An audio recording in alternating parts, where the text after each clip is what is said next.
This episode is brought to you by Progressive Insurance. Do you ever think about switching insurance companies to see if you could save some cash? Progressive makes it easy to see if you could save when you bundle your home and auto policies. Try it at Progressive.com. Progressive Casualty Insurance Company and Affiliates. Potential savings will vary. Not available in all states. You're listening to the Sisters in Loss podcast, a faith-based grief and loss podcast for Black women, where you will hear stories of miscarriage, infant loss, stillbirth, and infertility to learn there is a testimony in tragedy. You will learn how to heal, gain clarity, find hope and peace, and turn your pain into your purpose after loss. I'm your host, Erica M. McAfee. Well, thank you so much, Angelica, for being on the podcast. Thank you for having me. So I'd like to begin my interviews with you sharing a little bit about yourself and what you do. Okay, yeah. Well, I am a nurse. I work in a cardiology clinic, so dealing with heart transplant patients, just a lot of outreach with that. I work at St. Luke's Hospital in Kansas City, Missouri. And outside of that, I work with the kids basketball group that I just, work with my children and just kind of just being in the community and having fun. That's what we do. So, but yeah, nursing is what I primarily do. I just graduated last year, so I'm a brand new nurse, which is super exciting, but also nerve-wracking. Awesome. So take us back on your journey to motherhood and share with us your loss story. Yes. So our first child, we went through secondary infertility. So our first child we had in 2012, her name's Akayla. Very rough pregnancy with her, but, we made it through and healthy, beautiful baby girl. And when she was about 3, we were, okay, we want to expand our family. We want, to have our kids close in age, sort of. So we started trying to have another baby, and it was just very difficult. We were not getting pregnant, and it was just a lot of issues that were happening, and we really didn't understand it because, with our first child, she wasn't really planned, so it kind of just happened. So we didn't really think there was an issue there. So we went several months, and we were just like, okay, nothing's happening. So we went to just a regular OBGYN and just kind of consulted with her and just started working on like eating healthy and different things like that she recommended. So we continued to keep trying, and we ended up getting pregnant. It was a blighted ovum. So we found that out at about 7 weeks that there was no baby in the sac. So I was having a sac, but there was no baby in it. So they just thought that, okay, maybe you're early and let's wait a couple weeks and see what happens. So I went back at 12 weeks, like 12 and a half, 13 weeks, and there was still no baby in the sac. So at that point, they were like, okay, at this point, you're going to have to, induce a miscarriage and expel the sac, because there's nothing in it. And that was a really difficult time because we really had never heard of that. It was a really new topic for us that we had never, experienced miscarriage or had anybody in our family to openly discuss if they had been through it. So it wasn't really something familiar with us. So I ended up having to go to the hospital, and we had an induced miscarriage, and then I didn't pass all of the tissue or whatever. So I had to have a D&C. So it was just a very traumatic experience. And then that was a really rough time. So we held off on trying for a while and ended up going to a reproductive center, a fertility clinic that we went for counseling and just trying to figure out what the issue was, and had testing done and a biopsy, which didn't really reveal much. It was just that basically the baby had stopped growing at a certain point. And after that, we were like, okay, we tried, different things. And it was just a really rough time on our marriage. And we went on to have 2 more miscarriages after that. It was just a really rough time for both of us, as it was just, devastating to go through all of that. And then also not having the support, not having the, environment of which people would openly talk about it or let us openly talk about it and share with them what we were going through. So we kind of just suffered in silence alone. So total, we had 3 miscarriages, and it was just a really rough time for us. And we went through the reproductive center and progesterone injections and all kinds of different things that we tried to sustain a pregnancy, and it just was not working. So we went through that for 2.5 years, and then we finally became pregnant with our rainbow baby, our son, CJ, and he is now 2 years old. So God is good for that. We finally had made it through what was a dark place and a difficult time for us. But we are happy to say now that we, have crossed that path and have crossed over to the other side. And we now have our rainbow, our little boy, who is just amazing, and our light. Yes, nothing like having your rainbow baby after such a storm. Your first miscarriage was a blighted ovum. Was your other recurrent miscarriages similar, or did they give you a proper diagnosis? I was never given a proper diagnosis. What they had told me was just that with the blighted ovum, we had really had a doctor that was not understanding at all. She was not really openly, willing to communicate with us about it. She was just like, this is what's going on. This is what's happening. You're going to have a miscarriage and, follow up in 2 weeks. So it's kind of just one of those things where she just was really standoffish about it and really wasn't, really engaging with us on that. So we had testing done, and it was just that, the chromosomes didn't match and they weren't effective enough to sustain a pregnancy. So at that point, that's what happened with that. And then with our second miscarriage, we made it to about 7.5, 8 weeks. We heard a heartbeat, and after that, shortly after that, we miscarried, and we had a miscarriage, and they were saying that just all these different things. I had a tilted uterus, and it was just harder for me to become pregnant because my hormones were off, and I didn't have enough progesterone, and just all of these different things. But it was never really anything that came up that a disease process or, that I was diagnosed with. It was just that, my hormones were off, and I was not extremely overweight, but I was overweight from my first pregnancy, and I had preeclampsia and hypertension from that. So I was still battling with those issues as well. But other than that, it was just, they were basically just like, okay, it's just one of those things that are just happening, and we don't really have a answer for why. So when you went to the fertility clinic or the fertility specialist, they just started going down kind of the gamut of just the basic things that could help you sustain a pregnancy, like the progesterone shot. Did they do anything else for you? Yeah, so we had a consultation at first, and doctors there were really amazing and understanding and really sympathetic in what we were going through. They did testing on me first. So they did an endometrial biopsy, and we did a lot of lab work and blood work for testing for the hormone levels and just my thyroid and just all the, the basic level things that they were testing for. And my thyroid was a little bit off, so that I did start medication for that. And then we did the progesterone for a while, and we did suppositories for that. And we also did injections and oral. So we tried different routes. But as far as anything like surgery or more advanced than that, no, we just literally did progesterone and healthy eating and different things like that. It wasn't anything like transfers or anything like that as far as the infertility clinic went. That's good. I'm happy that you changed doctors and got a second opinion, and that the fertility specialist was more accepting. I think a lot of people, when they don't get a second opinion, it also kind of steers them in the wrong direction when it comes to their fertility. But I'm happy that you took control over it and really got the answer that you were looking for and the treatment that you needed based off of the test that they ran. So from that, you got pregnant. So tell us about your rainbow pregnancy. Did you have any anxieties or any fears as you went through that?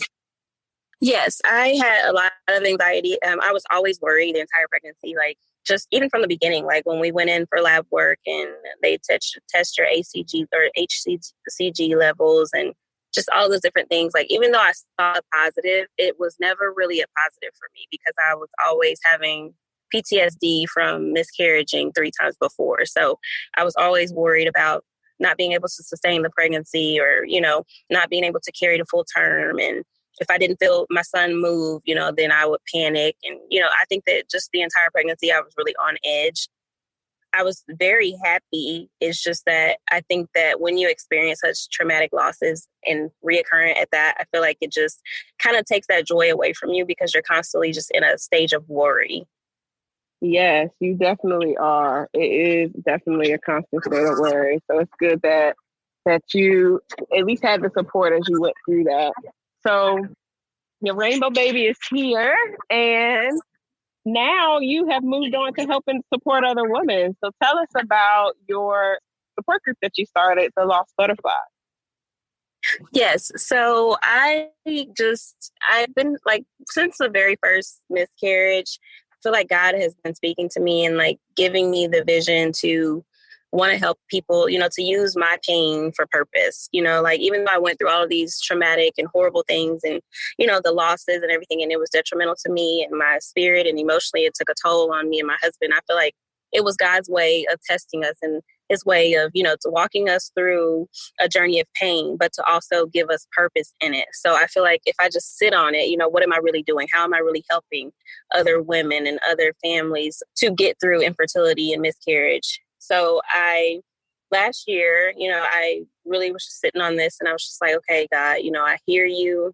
I know that you want me to do this, but I need your guidance. I need you to help me figure out a plan. So I just started writing down things and just coming up with concepts and different things like that. And that's when the Lost Butterflies hit me, because when I think of a butterfly, I think of, it goes through different stages, and it starts off as a caterpillar, and then it gets into the cocoon, and, it migrates and it, stays there for a while. And then it gets its wings, it gets to fly, and it soars at a certain point. And I feel like that's what my angels are doing. I feel like they didn't have to, go through this life of pain and, emotional abuse and just all these different things that our children are dealing with, bullying and all these different things. I feel like God is like saying, I've given you angels to watch over you.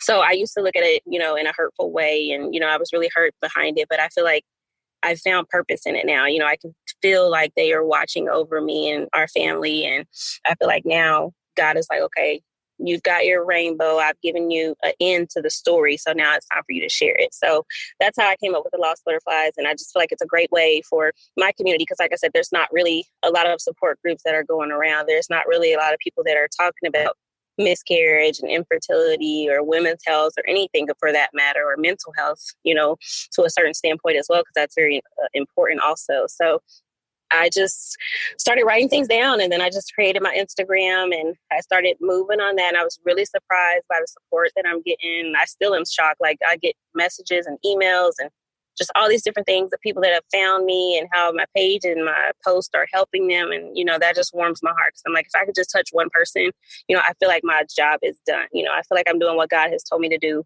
even if it's just one person, so, but to see all these hundreds of people following me and just all this different support that I'm getting and just love, I feel like it's just God's way of saying, well done. Like, I've told you what to do. You've started doing it. And it's like, we don't always have the answers of how something is going to be finished, but it's to get started and to allow God to help you finish it, to get to the finish line. So I'm super excited about it. And I'm just trying to find ways that I can be better and do better and just provide all the help that I can and just do different things in my community. So I'm very inspired by you. You are amazing. So I just want to say that also. Oh, thank you so much. And I love what you're doing. And I just love the mission and everything. So I want to make sure that everyone supports you, especially those who are in the Kansas City area, that you look up the support group and definitely support them online by following them on Instagram and just dropping them in line in their comments as well. So take us back to that time, really tell us about just how your grief was, how you grieved and how you went through your healing journey, especially as you had those miscarriages, those recurrent miscarriages back to back, and then you had a rainbow pregnancy. How has your healing been throughout that whole time? To be honest with you, I was really in a dark place because I didn't really understand what God was doing. And I really didn't understand the loneliness of it. Like even though I had my husband, he's amazing. He's such an amazing person. And I had his love and his support through the entire journey. I still felt alone, because I felt like everybody was hushing me. Like I couldn't talk about it. And if I did, it made them uncomfortable, like I couldn't just be open with how I felt. So I felt to a certain extent like I had to just suffer in my own tears. Like I had to just wait till I got home to cry, or when my sister was pregnant at the time of my first miscarriage, as well as my sister-in-law. So that was extremely hard for me as well, because I dealt with jealousy a lot. Like I was really just like, why do they get to keep their babies and, mine's is gone? Like it's just, I went through different emotions. I went through jealousy. I went through anger. I went through a lot of like resentment, and I placed a lot of blame on myself, like what could I have done differently? Or, why did this happen? Did I eat something bad, or did I do something wrong? What did I do to deserve this? So I just went through a lot of emotions, and I was just really depressed and really just in a dark place. And it was really hard for me. I felt like I didn't have anybody to pull me out of it. Like I was just in it, and people just didn't really understand what was going on. Everybody was just telling me, oh, you could try again and you'll be okay. And you're young and you can have more kids. And it, it didn't matter. Like, I'm just supposed to forget, that I lost the baby just because I can go try to have another one, and I know people are just trying to help. And a lot of times people don't know what to say. And that's another reason why I'm doing what I'm doing, is because I want to bring awareness to this, and I want to make it, comfortable for people to talk about and let them know that they are not alone, because you're not. There's so many women out here that have walked through this journey and, can really stand with you and just support you and love you through this, because we have walked through it, and I know how lonely it gets. I know how hard it is. But yeah, just my faith is what really kept me strong. I can admit that I was angry at God for a long time, which is natural. I'm human, I'm not perfect, but God's love is really what got us through it. It brought our marriage closer together. I saw my husband in a new light, as I watched him cry and support me through it. And I think that men's feelings get left out too, because we, so much focus on the woman, or, we almost just focus on ourselves, like I'm going through this and I've lost the baby. And, our husbands kind of just have to be the strong guys, and everybody doesn't tell them that it's okay to cry and it's okay for them to hurt too. So shout out to my man, because he's amazing. But yeah, I went through all of the emotions. So I don't think that there was one emotion that I didn't feel, but I feel like I just found God through it, and I prayed. And I'm a writer, so I like to write, and I wrote a lot during my journey, and just I wrote letters to our rainbow baby when I found out I was carrying him. I still have them. Like I have everything. Like I feel like one day I'll put it all together in a book. That's another thing that I'm working on. But yeah, I just feel like you go through all of the emotions, and it really sucks that you have to feel like you're alone. So like I said, that's kind of a part of my mission of what to do with the Lost Butterflies, is just bring more awareness to it and make people feel comfortable to talk about it. It's not something that should be kept secret. No, not at all. We definitely do not need to be silent about our loss and our infertility journeys, and our just journeys to motherhood in general, because I think as Black women, when we show up in the world, we already have so many odds against us. And then to go into the healthcare system, to deal with doctors and a system that is already racially biased, set up towards us, it's harder already to go through that. And to lose a baby, and then to struggle to get pregnant, and then to actually try to find a support place to talk about it. It's just not there in every city. Hey, sisters. It is December, and the new sistersinloss.com website is now live. Yes, we now have a space for us, by us, for all things Black infant and maternal health. Join us over there at sistersinloss.com and download our 100 plus Black owned ran businesses and organizations that are related to pregnancy and infant loss and infertility. If you want to write or contribute to the sistersinloss.com website, please email us at hi@sistersinloss.com. Check out our new website and let us know how you like it in our Facebook community at sistersinloss.com. Good that we have the internet, the way we connected online. And then it's amazing that people like you have felt led to start organizations and support groups so that women know that they're not alone, that they feel comforted, that their trauma is recognized, and that they know that they have a safe place to go to. The other thing that I do love about having local support groups, and for those who are listening who may be curious or interested in starting something locally, is that you can create a community there, and then you can also tell people where to go and who not to go to. So yes, okay, right, especially when you've had bad experiences with some of these doctors. Like I said, the system's already set up to make us fail.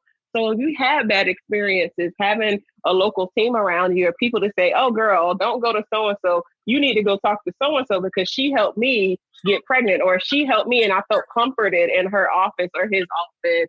That is so key into ensuring that we continue to grow our families, no matter your path you go down. So this is my little 2 cents. If you all are interested in starting a local support group, definitely follow us as Sisters in Loss. Definitely follow the Lost Butterflies, and we'll make sure that we can help connect you with the right people and the tools that you need to do a support group locally, because it's definitely needed in every city around, no matter how big or small. Yes, so, most definitely. Absolutely. So what tools or resources did you use to help you on your healing journey?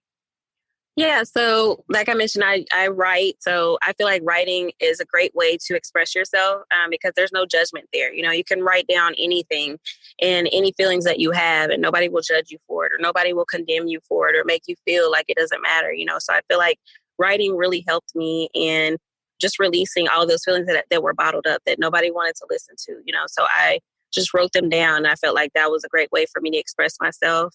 Music, I love music. You know, it's very therapeutic for me.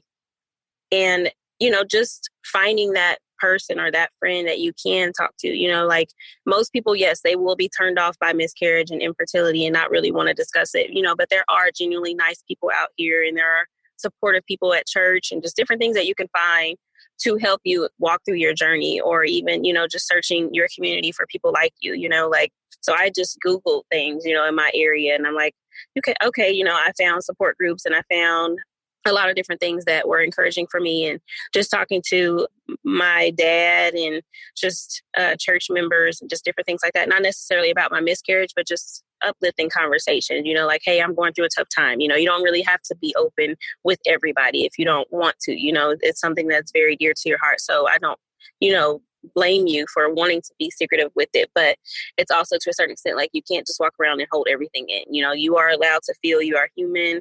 And I just want people to know that, like, I don't expect you not to cry. I don't expect you not to hurt.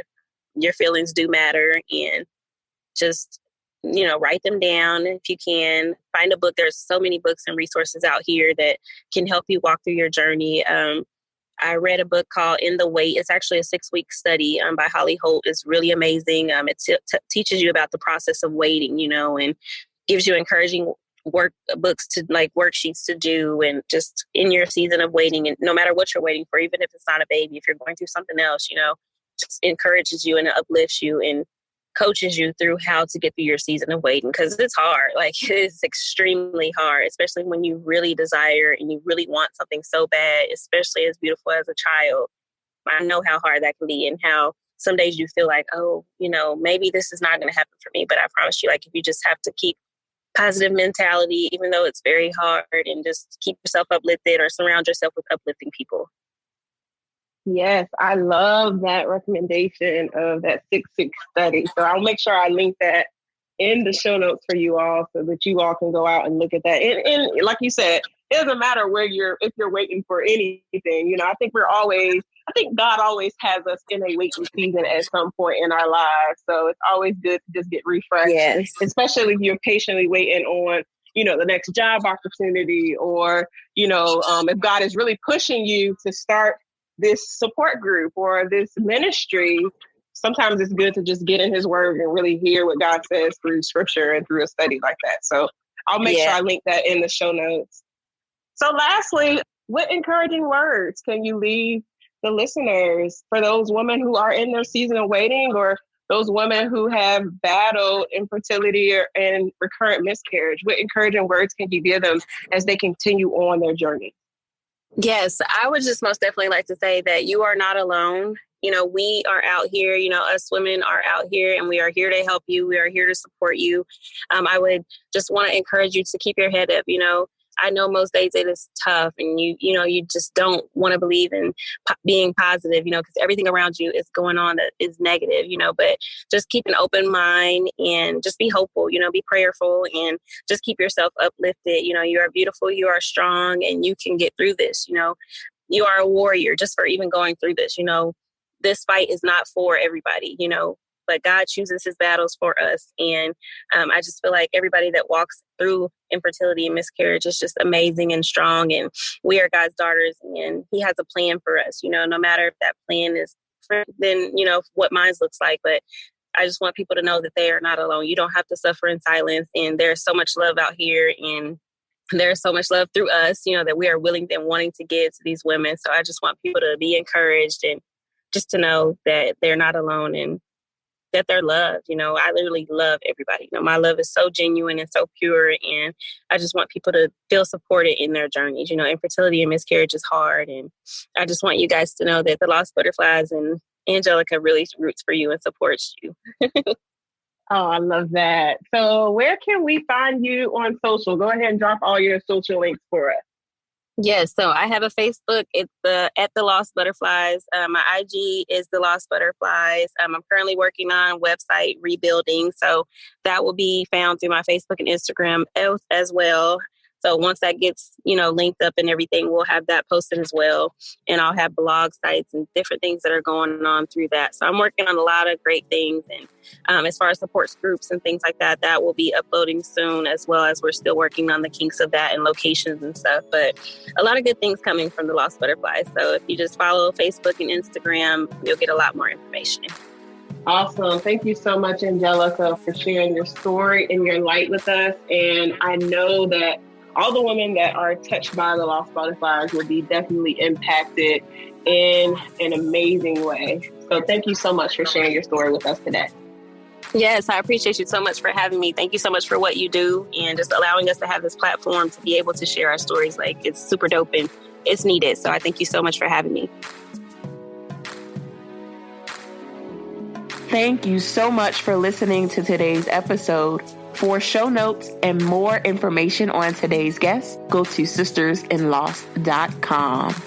If you have not joined our online community, go to sistersinlost.com, as well as sign up for our newsletter. We want you to be a part of the community so you can know all of the events that we have planned on as Sisters in Lost. Go to sistersinlost.com, sign up for our newsletter, join our online community, and stay connected with us. Talk to you soon.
一年当中最动听的时刻莫过于佳节，我们期待打开新礼物，与家人一起出游，观赏圣诞灯饰，然后飞速赶回家，一家团聚享用丰盛的大餐，或者有时候又跑出去买齐所有礼物。